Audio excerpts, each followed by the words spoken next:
Oh my god! What? Oh my god! Oh my god! Snap out of it, Cap. What's wrong? Every after flights, I double check, no triple check if there's anything wrong with the plane itself and the calculations, but I don't know if I checked the fuel quantity this time. Okay, that is quite alarming.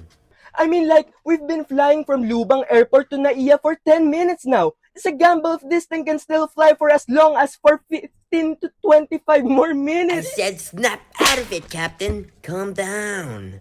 Breathe. Okay. We still have time. You just mentioned our starting point and ending point of the interval, which is the 25 or 15-minute travel length, which we have a chance to calculate now. You're right. How much fuel do we have left? Our fuel burn isn't constant. It changes as we climb and cruise. So how do we know the total fuel used? I know just the thing. We'll use a definite integral. It adds up all the fuel burned over time, from takeoff to now. So instead of guessing, we compute the exact amount? Exactly. That's how we stay safe. Let the engineers tell more about it.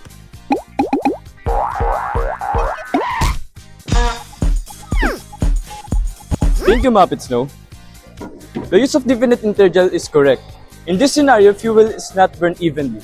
At some moments, the fuel burns more fuel compared to its point in takeoff, climb, or descent. So, we had every tiny change in the fuel over the course.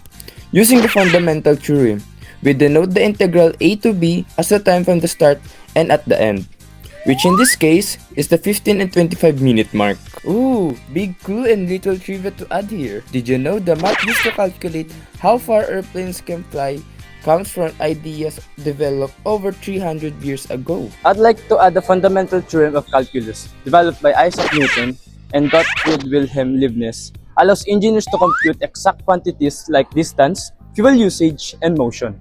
Talk about old but gold. Their works become a foundation to airline safety and aviation as a whole. To express the fuel burn rate with an estimate of 2 liters per minute as a function, we can model it as function t equals 2t. As a whole, this equation can be explained as the fuel burn rate is function t. Then total fuel used is the integral from time a to b. With all the terms given from initial point, end point, and function rate of the fuel, what's next? Well, that's easy. The whole function can now be expressed as the integral from 15 to 25 of 2t with respect to t.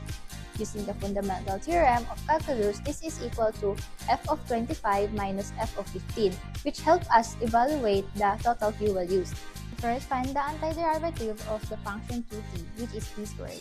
We first find the antiderivative of the function 2t, which is t squared.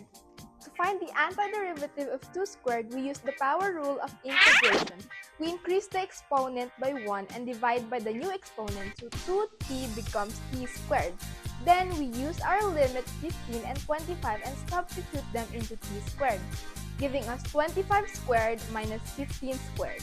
We evaluate this further to 625 minus 225, so the total fuel used from 15 to 25 minutes is 400 liters. So, there's really no need for worry. That's an average of 40 liters per minute, which is still very small compared to the plane's total fuel capacity. So we still have plenty of fuel for the trip. The Fundamental Theorem of Calculus helps turn changing rates into exact totals. It's a powerful tool engineers even use in real life to make accurate decisions and keep systems like airplanes safe. Whew! Now that's a relief. Thank you, everyone. This is a dream come true.